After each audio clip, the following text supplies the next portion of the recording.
All right, guys, I want to thank everybody for tuning in the channel today. Behind me, we've got the Kubota Low Pro GL14000. We're going to go through some details on it and take a look at it. But first off, I want to give a shout out to Scherer Kubota here in Victoria, Texas. They always order my Kubota equipment for me. They do a great job. They're a great sales team. Couldn't be happier. They ordered this with an expectation of, I think it was a month and a half delivery, and in 2 weeks this thing came in. So thanks to them. They ordered 2 of them, so if you're interested after this review, Scherer Kubota, Victoria, Texas. I think they've got 1 left, but it's probably not going to last long. Generators are hard to get right now.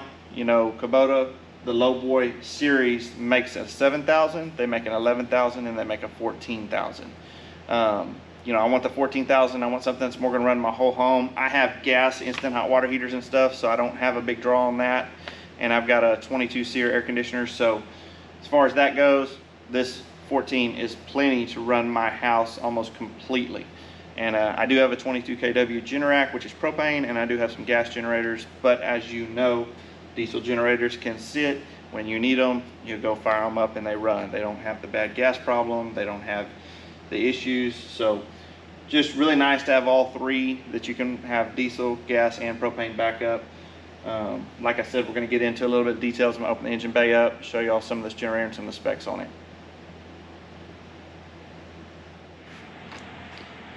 Okay, so first thing when you look at the panel, if you look right here, you get your 2 110 outlets, you've got a twist lock 50 amp, and what you'll need, it's one of those CS fittings, I can't think of the number, but this right here, ordered it off Amazon. It's just a twist lock. You just twist that on there, it'll get you to your standard 50 amp. That's what you're looking for. The other thing really nice about this generator is you can actually hardwire it if you want to. You pull this little pin right here, you can flip this door up, and then you've got your 3 hard wires, and then this likes to go out and you can run your conduit through the bottom. And then this is a safety switch, so if you open this door when the generator runs, it will shut down and it will trip the main 60 amp breaker that's located inside this top panel. So if this door is not all the way shut, it will not run. So make sure that's closed. Come up here to the top. One of the nice things I really like about this genset is it's just the gauges and everything are really good quality.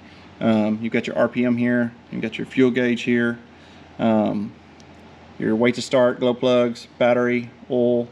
This is the water temp, this is overspeed, and then there's a check containment. So this whole thing has enough containment for the oil, the diesel. If all the fluids leaked out, it has enough coverage to keep all that in the containment pan. And if you look over here, it's got a drain for that containment pan. And so if that containment pan senses any fluid, you're going to see a light right here under this check. This is an LED light right here that actually lights up when you fire it up. We're going to start it up here in a little bit. We'll show that to you. So it lights this panel up at nighttime, which is really nice. And then right here, this selector, it's both legs. So you've got your neutral leg and then each leg of your 110. So when you flip it, it's going to show your amp available output there. And you flip it to the other leg, it's going to show your available output on that. If you flip it to the 240, it's going to show your total. So when you start it up here in a total, you're going to see 12. So you know that you have 12 kVA available. As you load it, that number will start to decrease. If you want to see what each leg has, you can see if one leg's heavier loaded than the other. The same thing over here in the manual side. So when you look at your ammeter selector, the U and the W, that is both your legs here. So when it's running and it's loaded, and let's say you had 20 amps on U and you had 20 amps on W.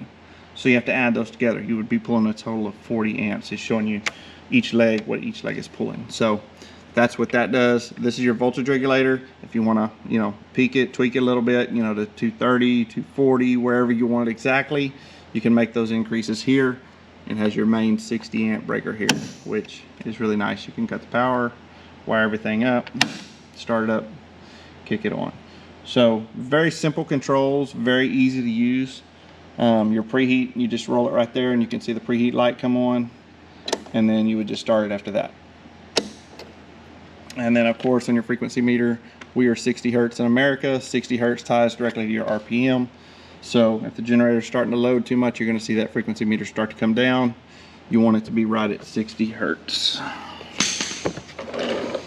Let's roll this around. And if you notice, all I did was screw some casters onto the 2x4s that actually came on the genset, just so I can move around my shop. There's 2 bolts right here, if you're looking for some kind of mount, they're actually threaded right here.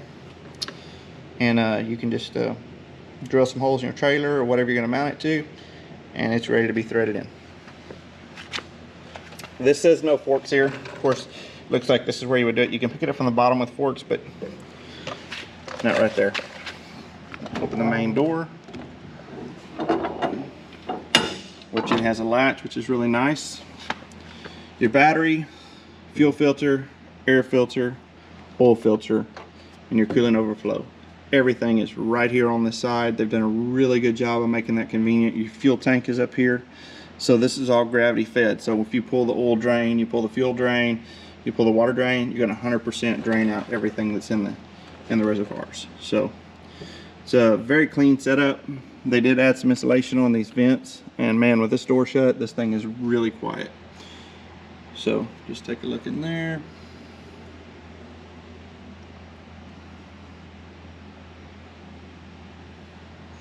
Down is on for this. If you're going to change this filter, you just flip that up.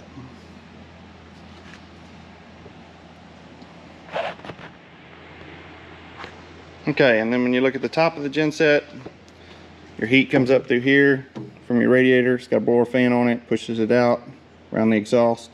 And then right here is a clip to check your radiator fluid, exhaust pipe, tie downs. It's your diesel fuel, which has a lock on it, which is kind of nice. And just pull the cap. It's got a little screen in there. One of the things I noticed, it's even got a little drain right here that runs off if you overflow it.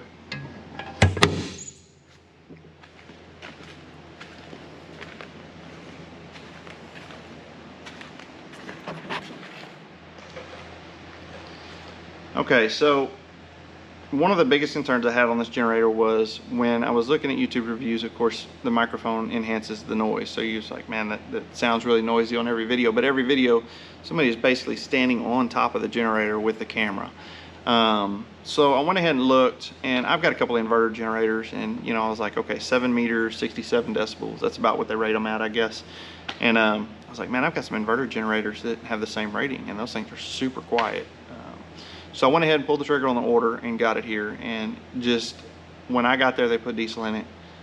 I was amazed how quiet. It's like a low frequency sound, and it is just super quiet. So you know, I would say it's almost as quiet as any of the inverter generators I have when they're loaded.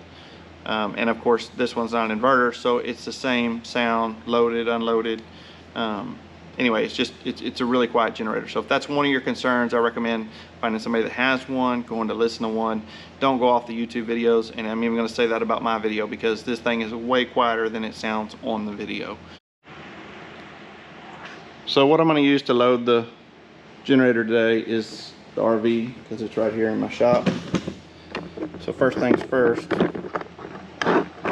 get my camera settled.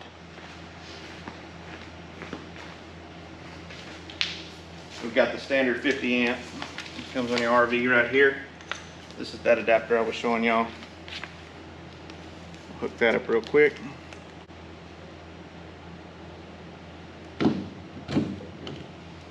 Okay, we've got that locked on. Open the door up, point the exhaust out the door.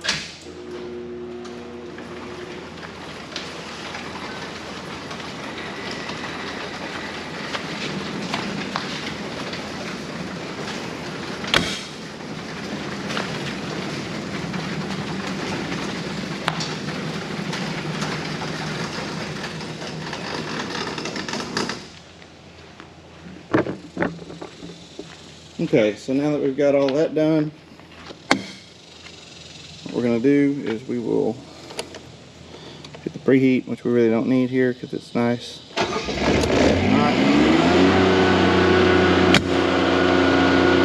you look, that LED light runs right there at the top, which is nice. You can show that that's the 12 kVA. I don't know if it's flashing, you can see that's what's available. If you look on here, we're right a little above 60 hertz, about 240 volts. You notice you move this a little bit, you see that voltage increase and decrease. Our breaker's on. I'm going to go inside the camper and we'll start the air conditioners. I'll let y'all watch. Okay, so we got both air conditioners running. The 15,000 to 13,000, and I'm running the hot water heater, and it shows right now that we've got 6.5 kVA left. So we go back in here and we look. We're pulling almost about 12 amps on the W, and we're pulling probably about 23 amps. So that's 33 plus 2, we're about 35 amps we're pulling right now.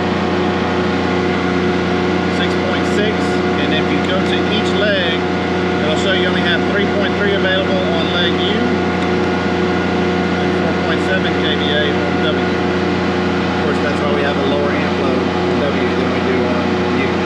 So the hot water heater is probably tied into that 110 leg on U with the air conditioner, and so that's why it's pulling a little more. It's got that 110 load on that one side. So I'm going to step back from the generator. Ladder.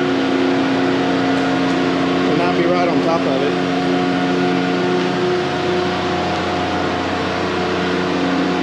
And I can almost have a normal conversation, and I'm probably 25 feet away from it.